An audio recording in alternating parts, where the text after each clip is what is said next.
Latinoamérica, retomamos el flujo de la información, lo que es acontecer en toda la región, y de hecho nos vamos directamente a Perú con nuestra compañera Romina Vega, quien está desde el lugar. Aumentos del dengue. Romina Vega, te escuchamos.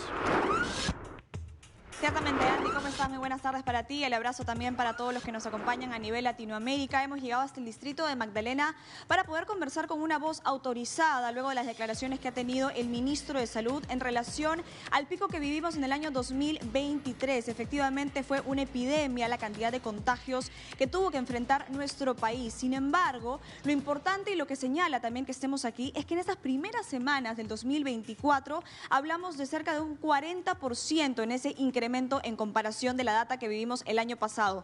¿Qué medidas tenemos que tomar? ¿Cuáles son los factores determinantes para poder prevenir también que el dengue siga avanzando en el Perú? Precisamente por ello vamos a conversar con el doctor César Munayco, quien es además director aquí del Centro de Epidemiología del Ministerio de Salud. ¿Cómo está? Muchísimas gracias por el tiempo. Preguntarle de inmediato ya cómo combatir esta situación en el Perú, que aparentemente avanza mucho más rápido que las acciones gubernamentales que se están pudiendo tomar, ¿no? Bueno, lo que tenemos que entender es un poco lo que estamos viendo actualmente. Estamos viendo un incremento de casos en algunas zonas. El incremento de casos empezó en San Martín, en la zona de la Amazonía, luego Amazonas, Loreto.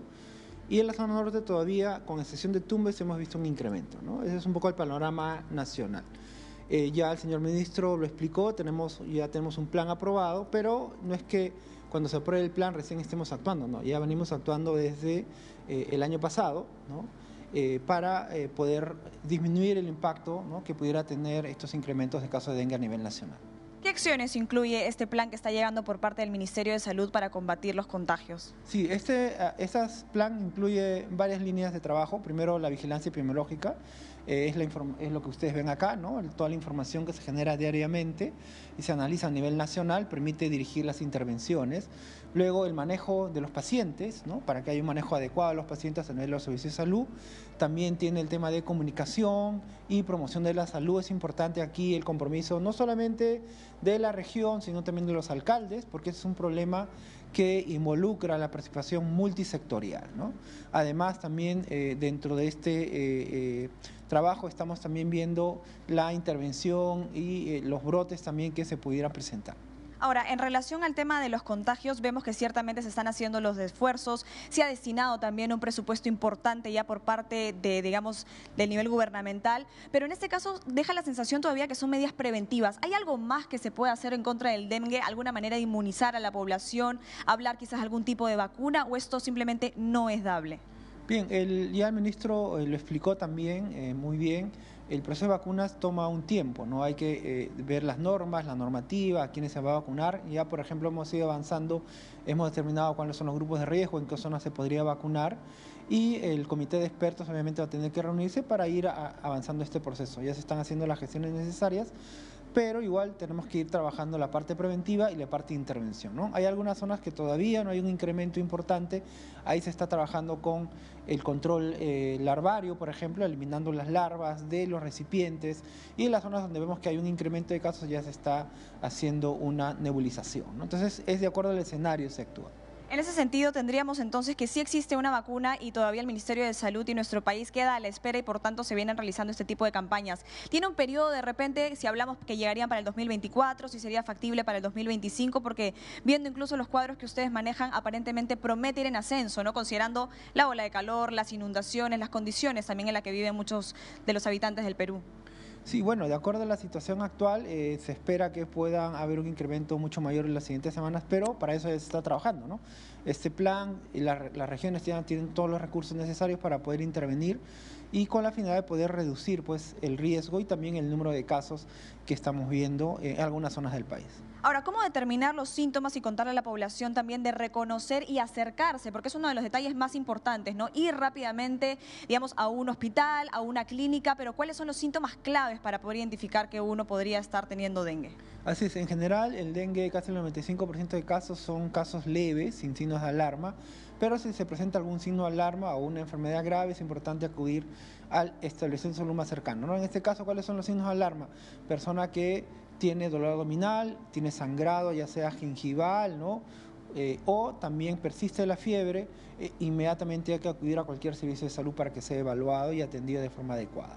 Totalmente, ¿no? Recae mucho la responsabilidad en la población, pero dificulta también que pueda identificar estos síntomas a tiempo. ¿Cuál es el periodo entre, digamos, que sea picado por el mosquito? Básicamente, si tiene un periodo de incubación, ¿en cuántos días estamos hablando? Sí, lo que sucede es que la persona empieza generalmente después que el mosquito le pica, más o menos 4 o 5 días después puede empezar a desarrollar fiebre principalmente, malestar general, dolor retroocular, en algunos casos puede hacerse un rash, ¿no? Parecido a un salpullido, y a los 7 días después de iniciar el cuadro debería de revertir, ¿no? Baja la fiebre y el paciente se recupera.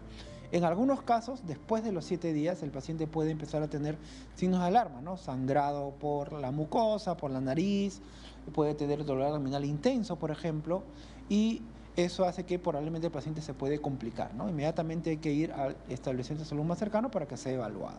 Ahora, la gente también se pregunta a veces, el único vector de contagio en ese sentido es el mosquito, el zancudo, que es el Aedes aegypti, me parece, ¿no? Así es, el Aedes aegypti es el que va a transmitir la enfermedad a través de la picadura, por eso es importante evitar los criaderos, ¿no? Este mosquito vive con nosotros en nuestras casas, por eso es importante, si tiene un recipiente con agua, ¿no? Hay que lavarlo frecuentemente, cambiar el agua, cepillar las paredes del recipiente, taparlos, ¿no? También hay que evitar en las zonas donde llueve mucho, en las zonas de la selva, por ejemplo, que se generen criaderos, ¿no? Si tenemos inservibles en la casa, una lata de atún, una llanta o alguna taza que lo tengamos botado, cuando llueve se puede llenar de agua y eso también puede ser un criadero, ¿no? Realmente todo puede funcionar como criadero, como bien lo señalaba aquí César Munaico. Tengo una pregunta que llega desde estudio. Andy, cuéntame. Sí, Rominas, doctor César, un gusto saludarle desde el estudio. En este caso mi pregunta va dirigida. Veníamos en un 2020 combatiendo el coronavirus 19. ¿Cuál es la estadística con respecto a la coinfección? Es decir, personas que tengan dengue y COVID. ¿Y qué hacer en este tipo de casos? Bueno, me preguntan desde Argentina, acerca del vínculo y lo que hemos vivido ya en la pandemia con la COVID-19. ¿Han encontrado algún tipo de injerencia con pacientes que presenten COVID y también que tengan dengue y cómo se afronta este proceso? Bueno, en realidad no, ya la epidemia, el incremento de casos de COVID que hemos tenido ya está disminuyendo. En las siguientes semanas ya debe haber un número mucho menor de casos.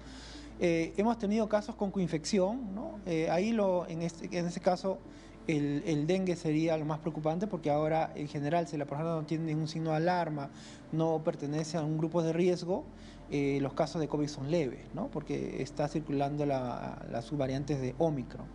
Entonces lo que sí hay que hacer es inmediatamente frente a alguna sospecha, algún signo de alarma, acudir a cualquier servicio de salud para que sea evaluado. Preguntando ya la última pregunta en ese sentido, hacerle la consulta, ¿cuándo se vuelve letal el dengue? Porque tenemos una cantidad de casos importantes, pero ya son 9 decesos en nuestro país en este 2024. ¿Qué cambia? Así es, ¿no? Ahí tenemos que tener 3 puntos importantes. Primero, los grupos de riesgo, ¿no? Los adultos mayores, los niños, las gestantes son grupos de riesgo o aquellas personas que tengan comorbilidades. De los fallecidos que se han identificado, lamentablemente la mayor parte son adultos mayores, ¿no? Por eso cuidar a nuestros adultos mayores, ¿no? Si tienen fiebre, empiezan a tener malestar general, inmediatamente llevarlo a un centro de salud para que sea evaluado. Por otro lado, es importante tener en cuenta también que el manejo del dengue es tarea de todos, ¿no? Tenemos que contribuir todos de forma correcta para evitar pues, que estos casos sigan incrementándose. Muy bien, director, muchísimas gracias. Han sido todos los detalles en relación a este aumento en los contagios. Vamos a estar pendientes, por supuesto, y a la expectativa de que esto de alguna u otra manera pueda disminuir en los próximos meses, pese a los momentos también que afronta nuestro país y las condiciones en las que vive, donde ya nos señalaba, cualquier lugar ciertamente puede convertirse en un criadero. Información desde Lima, Perú. Volvemos con ustedes con más detalles para DNews Latinoamérica.